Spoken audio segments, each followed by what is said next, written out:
Syok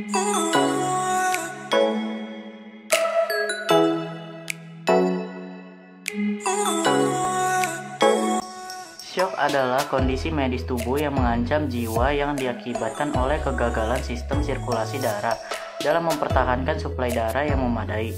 Berkurangnya suplai darah mengakibatkan berkurangnya suplai oksigen ke jaringan tubuh. Jika tidak teratasi, maka dapat menyebabkan kegagalan fungsi organ penting yang dapat mengakibatkan kematian.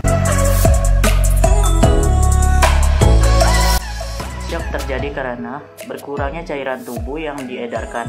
Tipe ini terjadi pada perdarahan besar maupun perdarahan dalam.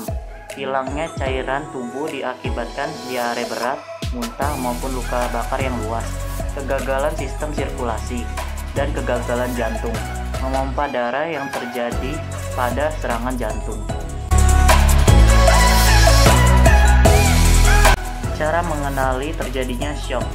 Nadi berdenyut cepat, denyutannya semakin lama semakin lemah. Terlihat pucat, dapat dilihat di bibir bagian dalam. Keringat dingin dan tampak sembab. Napas terlihat cepat dan dangkal. Badan lemah, mengeluh, pusing, dan mungkin muntah. Mungkin akan tampak gelisah dan bingung. Semakin lama terjadinya penurunan kesadaran, pada akhirnya jantung akan berhenti. Langkah penanganan syok. Tangani penyebab syok, misalnya perdarahan besar. Rebahkan penderita dengan posisi kepala rendah. Tinggikan tungkai dengan memberi penopang pada tungkai hati-hati pada kasus patah tulang tungkai. Longgarkan pakaian yang mengikat. Selimuti penderita, selalu lakukan pemeriksaan berkala nadi dan napas. Bila penderita tidak sadar, disarankan untuk posisi pemulihan. Segera dibawa ke rumah sakit. Jika tidak bernapas dan jantung tidak berdenyut, lakukan resusitasi jantung paru. Jangan berikan makan atau minum. Jika penderita mengeluh haus, basahi bibir korban. Jangan tinggalkan penderita tanpa ditemani. Racun adalah suatu zat yang bila masuk ke dalam tubuh dalam jumlah tertentu dapat menyebabkan reaksi tubuh yang tidak diinginkan, bahkan dapat menimbulkan kematian. Dalam keadaan sehari-hari, ada beberapa zat yang sering digolongkan sebagai racun, namun sebenarnya bahan ini adalah korosif, yaitu dapat menyebabkan luka bakar pada bagian tubuh dalam bila masuk ke dalam tubuh. Penata laksanaan penderita pada kasus ini biasanya disamakan dengan keracunan.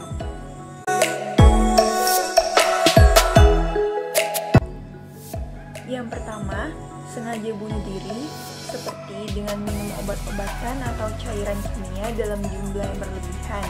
Misalnya, seperti minum racun serangga dan obat tidur berlebihan. Yang kedua, keracunan tidak disengaja. Misalnya makan makanan atau minuman yang telah tercemar oleh kuman atau zat kimia tertentu dan udara yang tercemar oleh gas beracun.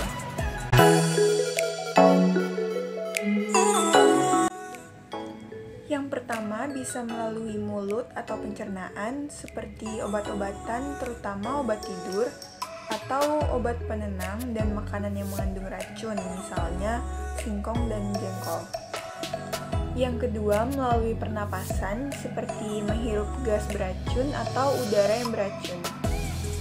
Yang ketiga, melalui kulit atau absorpsi atau kontak seperti zat kimia atau tanaman beracun yang terpapar melalui permukaan kulit dan dapat meresap ke dalam kulit tersebut. Yang terakhir, melalui suntikan atau gigitan seperti obat suntik, gigitan atau sengatan binatang berbisa, dan juga gigitan binatang laut.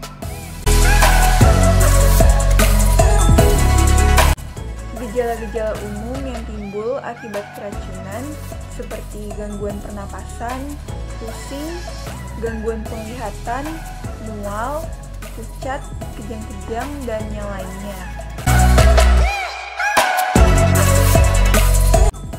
Penata Penata laksanaan secara umum apabila seseorang keracunan, yaitu yang pertama, melakukan pengamanan sekitar, terutama bila berhubungan dengan gigitan binatang. Yang kedua, melakukan pengamanan penderita dan penolong, terutama bila berada di daerah dengan gas beracun. Yang ketiga, keluarkan penderita dari daerah berbahaya jika memungkinkan. Yang keempat, penilaian dini, bila perlu lakukan RGP. Yang kelima, bila racun masuk melalui jalur kontak, maka buka baju penderita dan bersihkan sisa bahan beracun. Yang keenam, awasi jalan napas, terutama bila respon menurun atau penderita muntah. Yang ketujuh, bila keracunan terjadi secara kontak, maka bilaslah daerah yang terkena dengan air. Yang kedelapan, bila ada petunjuk seperti pembungkus, sisa muntahan, dan sebagainya, sebaiknya diamankan untuk identifikasi. Lalu, yang ke-10, penata laksanaan shock bila terjadi. Yang ke-11, memantau tanda vital secara berkala. Dan yang ke-12, bawa ke fasilitas kesehatan terdekat.